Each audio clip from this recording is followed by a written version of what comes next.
The point of no return. Kuki community demands separate administration amid Meitei atrocities.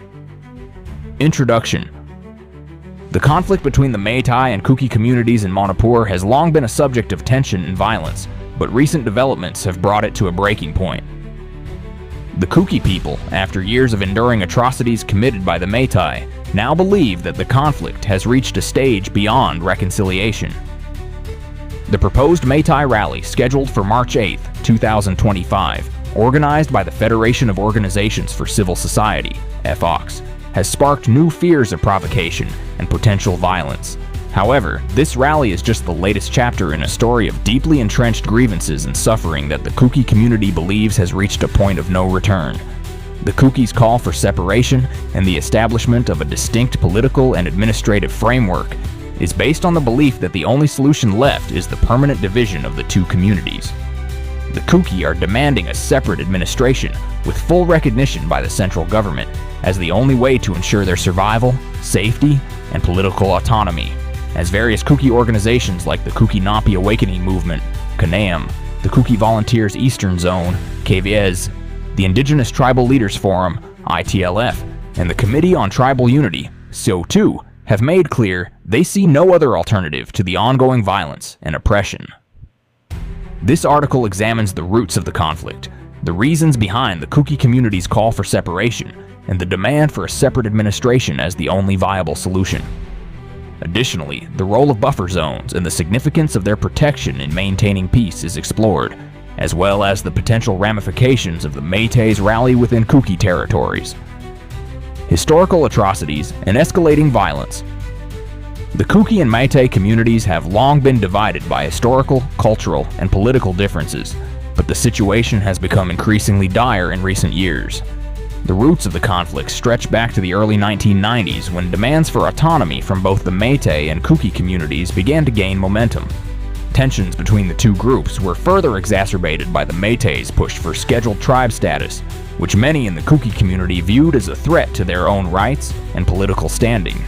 However, it was the series of violent attacks on the Kuki people, particularly from the Meitei side, that escalated the conflict to its current level.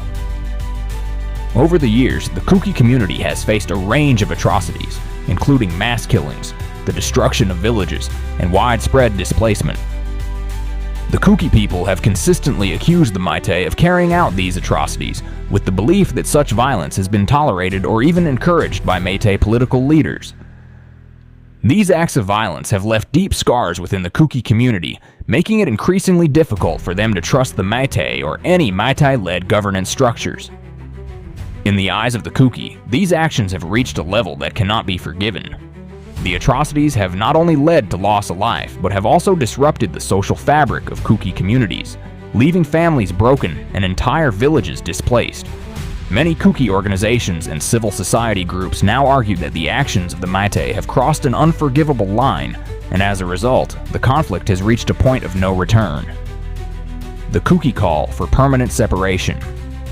In light of these unresolved atrocities and the failure of previous peace efforts, the Kuki community has increasingly called for a permanent separation from the Meitei. The Kuki argue that the only way to ensure their safety, preserve their culture, and secure their political future is through the creation of a separate administrative system that would allow them to govern themselves independently of the Meitei-dominated state. The idea of a separate administration for the Kuki people has been floated for years, but with the continuing violence and no formal peace agreement in sight, the demand for separation has become more urgent. For the Kuki, the buffer zones that were established by the Indian Army and security forces serve as an important symbol of their autonomy and protection. These zones, which divide Kuki and Meitei territories, were meant to reduce direct contact and prevent further clashes. However, for the Kuki, they have become something far more significant, a boundary that preserves their identity and secures their rights. The Kuki leadership argues that, given the history of violence and the apparent unwillingness of the Meitei to share power, the only way forward is to formalize the separation. The Kuki demand for a separate administration. The Kuki community is calling for a separate administration to govern their territories, protect their interests, and ensure their safety. Many Kuki leaders believe that this is the only way to prevent future violence and maintain peace, as it would guarantee full autonomy and self-governance for the Kuki people. The role of the central government. The central government plays a pivotal role in the Kuki's demand for separation. While it has attempted to mediate the conflict, the Kuki argue that the government has failed to address their key grievances. They urge the central government to officially recognize the separation between the Kuki and the Meitei, which would involve establishing a distinct administrative region for the Kuki, granting them autonomy over political and cultural matters. Kuki leaders emphasize that the government must act to ensure their safety and autonomy. Creating a separate administrative region would be a significant step toward resolving the conflict and ensuring peace for the Kuki people. The buffer zones, a symbol of separation. A key issue in the Kuki-Meitei conflict is the buffer zones established by Indian security forces to separate the two communities. For the Kuki, these zones are more than just security measures. They represent the necessary boundary that allows them to live autonomously and free from Meitei encroachment. The proposed Meitei rally on March 8, 2025, which would cross through Kuki territories, has been met with strong opposition.